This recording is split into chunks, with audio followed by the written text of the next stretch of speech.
नमस्कार. फक्त योजना या यूट्यूब चॅनलवर मी ओमकार तुमचं स्वागत करतो. तर आर-टी प्रवेश प्रक्रियेसंदर्भात संपूर्ण आणि खात्रीशीर माहिती व मदत आपल्या चॅनलवर दिली जाते. त्यामुळे आजच आपल्या चॅनलला सबस्क्राईब करून ठेवा, जेणेकरून तुम्हाला पुढील सर्व अपडेट मिळून जातील. तर आजच्या व्हिडिओमध्ये आवश्यक कागदपत्रे या संदर्भात आपण अगोदरच माहिती पाहिलेली आहे. यामध्ये सगळ्यात महत्त्वाची बाब म्हणजेच आर-टीचा ऑनलाईन फॉर्म भरतेवेळी तुम्हाला काहीही अपलोड करावं लागत नाही आहे. केवळ तुम्हाला यामध्ये संपूर्ण माहिती फिल करावी लागते. तर याच्यामध्ये 2 प्रवर्गातील पालक मोडतात. तर याच्यामध्ये एक पालक असतील, तर याच्यामध्ये पहिले पालक जे आहेत त्यांचं स्वतःचं घर असेल, तर त्यांच्यासाठी आवश्यक कागदपत्रे.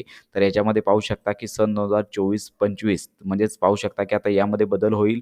25 आणि 26 होईल. तर या शैक्षणिक वर्षापासून आर-टी 25% प्रवेशाकरता निवासी पुराव्यामध्ये तुम्हाला रेशन कार्ड किंवा ड्रायव्हिंग लायसन, वीज किंवा टेलिफोन देयक, त्याचबरोबर प्रॉपर्टी टॅक्स देयक, तसेच घरपट्टी, आधार कार्ड, मतदान ओळखपत्र, पासपोर्ट किंवा नॅशनलाइज बँकेचे पासबुक. तर यापैकी कोणताही एक पुरावा तुम्ही जर स्वतःचं घर असेल, तर या संदर्भातलं तुम्ही सादर करू शकता. तर याचबरोबर काही पालक जे भाडेतत्त्वावर राहत असतील किंवा शाळेच्या जवळपास जर कुठली रूम असेल, तर याच्यामध्ये राहत असतील, तर यांच्यासाठी सगळ्यात महत्त्वाची बाब म्हणजेच भाडेतत्त्वावर राहणाऱ्या पालकांसाठी भाडे करार हा दुय्यम निबंधक कार्यालयाचा नोंदणीकृतच असावा लागतो. तर ही महत्त्वाची नोटीस आहे. जर तुम्ही भाडे करार जर करत असाल, तर तो तुम्हाला येथे दुय्यम निबंधक कार्यालयाचाच नोंदणीकृत असणे गरजेचं आहे.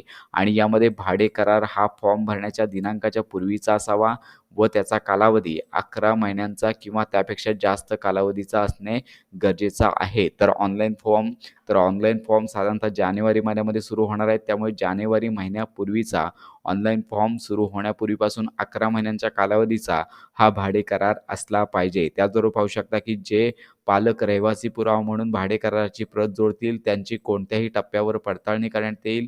ज्या ठिकाणी भाडे करारनामा दिला असेल, त्या ठिकाणी बालक व पालक राहत नाही असे आढळून आल्यास त्या पालकांविरुद्ध कायदेशीर कारवाई करण्यात येऊन सदर बालकाचा प्रवेश रद्द करण्यात येईल. तसेच आर-टीमधून प्रवेश झाला तरीही संपूर्ण फी संबंधित पालकाने भरावी लागणार आहे. तर अशा प्रकारे ही महत्त्वाची नोटीस यामध्ये देण्यात आलेली आहे. जे पालक स्वतःचं घर असेल तर त्या ठिकाणी राहतात त्यांच्यासाठी हे कागदपत्र, तसेच जे पालक भाडे करार तत्त्वाने राहतात तर यांच्यासाठी ही महत्त्वाची कागदपत्रे लागणार आहेत. तर लक्षात घ्या, रहिवासी पुरावा म्हणून ही 2 महत्त्वाची कागदपत्रे यापैकी कोणताही एक पुरावा तुम्हाला सादर करायचा आहे. तर अशा प्रकारे ही महत्त्वाची माहिती इतरांपर्यंत नक्की शेअर करा. योजनांसंदर्भात खात्रीशीर अपडेट्स करता आपल्या चॅनलच्या कनेक्टमध्ये राहा.